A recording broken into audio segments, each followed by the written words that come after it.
Bonjour, moi c'est Sekai Jarel, je suis jeune auteur de romans et de bande dessinée et aujourd'hui je viens vous présenter mon roman illustré C'était nous.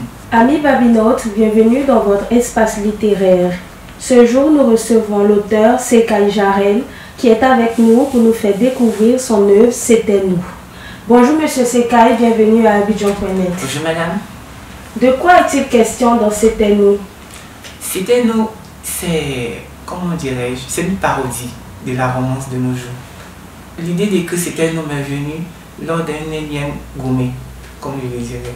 Parce que j'en avais vraiment marre de comment de nos jours l'amour est perçu. C'était devenu un peu conditionné. Du coup, moi je voulais dénoncer ça, mais dans un ton comique et dramatique. C'était nous conte une histoire captivante de deux jeunes tout-heureux.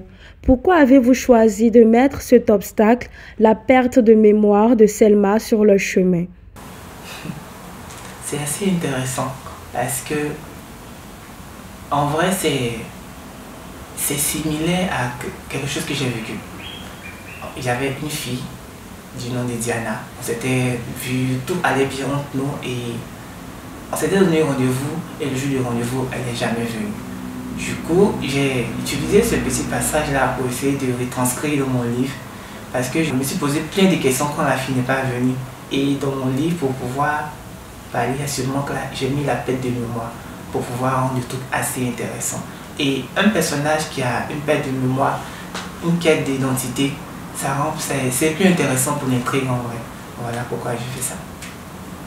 L'on a tendance à dire que l'amour vrai triomphe toujours malgré les obstacles et difficultés. Pensez-vous que l'amour ne peut pas survivre sans épreuves? Je pense que tout ce qui fait le charme de l'amour, c'est 90% des drames et 10% de l'amour. La vie est une succession d'échecs qui nous ramènent à un bonheur éphémère.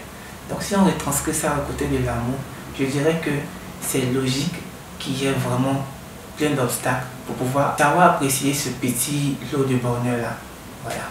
Dali est confronté à certaines difficultés. Pourquoi lui faire vivre celle-ci? Que doit-on tirer comme leçon? Dali, c'est quelqu'un qui n'a jamais eu chance en amour. Il n'a jamais eu chance en amour. Du coup, il a eu 4 échecs amoureux. Et au moment où il a décidé d'enlever sa tête là-dessus, c'est là qu'il a rencontré Selma, la seule fille avec qui il a eu de la réciprocité. Maintenant, lorsque tout allait bien avec Selma, c'est là tous ses ex-copines qu'il désirait avant ont décidé de refaire surface dans sa vie et de vouloir lui le reconquérir. En vrai, j'ai fait ce parallèle-là pour montrer un peu l'évolution du personnage de Dali, le dépassement de soi. Parce que à chaque fois qu'il surmontait l'épreuve, il grandissait mentalement.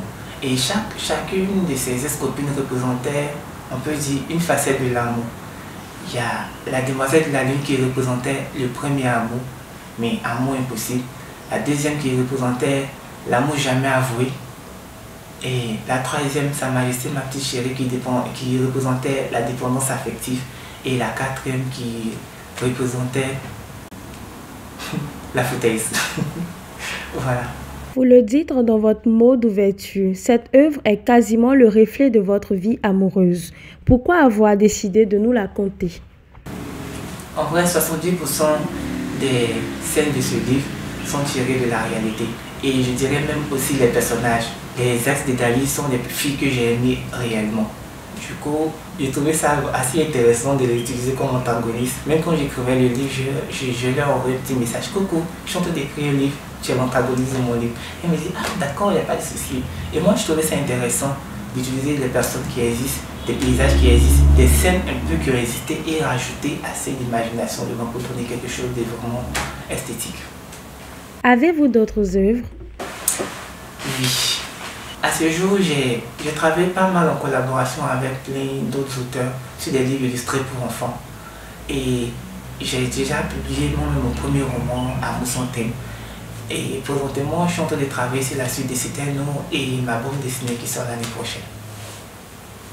Vous pouvez regarder la caméra et inviter nos babinotes à lire C'était nous. Très chers amis lecteurs et très chers amis qui ne lisent pas.